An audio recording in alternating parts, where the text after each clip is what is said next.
there's a loneliness in me I'm always longing to connect with people and with like regular people and like just to learn their stories and so on. And so if you open yourself up that way, the things they tell you can really hurt in every way. Like just me going to Ukraine, just seeing so much loss and death.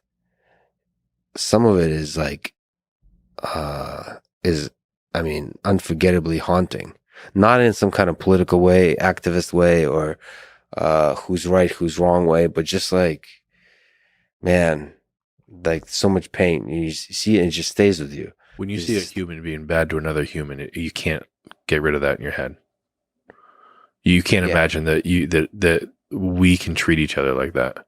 That's the hard part, I think. I mean, that for me it is. When I saw parents, like when I did the child exploitation stuff, when they rented their children out, they literally rented infant children out to others for sexual gratification. Like, I don't know how a human being could do that to another human being. And that sounds like the kind of thing you're going through. I mean, I went through a huge funk when I did those cases afterwards. I should have talked to somebody, but in the FBI, you have to keep that machismo up or they're going to take your gun away from you. Well, I think that's examples of evil. That's like the worst of human nature. But just because I have war is just as bad. I mean, somehow war, it's somehow understandable given all the very intense propaganda that's happening. So you can understand that there is love in the heart of the soldiers on each side, given the information they're given. There's a lot of people on the Russian side believe they're saving these Ukrainian cities from Nazi occupation.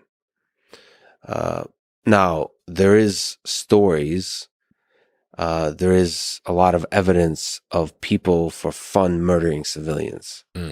Now that is closer to the things you've experienced of like evil, of evil embodied. And I haven't interacted with that directly, with people who for fun murdered civilians. But it's there in the world. I mean, yes. You're not naive to it. Yes, but if you experience that directly, if somebody shot somebody for fun in front of me, that would probably break me. Yeah. Like seeing it yourself. Knowing that it exists is different than seeing it yourself. Now, I've interacted with the victims of that, and they tell me stories, and you see their homes destroyed for no good military reason. It's civilians with civilian homes being destroyed. That really lingers with you. It's, the people that are capable of that. But that goes with the propaganda. I mean, if you want to build a story, you have to have on the other side, the homes are going to be destroyed. The non-military targets are going to be destroyed. To put it in perspective, I'm not sure a lot of people understand the deep human side or even the military strategy side of this war. There's a lot of experts outside of the situation that are commenting on it with certainty. And that kind of hurts me because I feel like there's a lot of uncertainty. There's so much propaganda. It's very difficult to know what is true.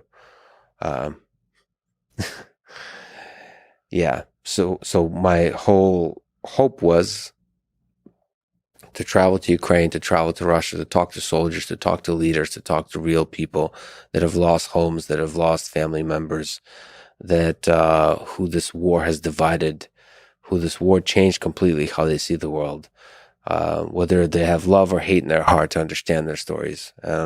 I've learned a lot on the human side of things by having talked to a lot of people there.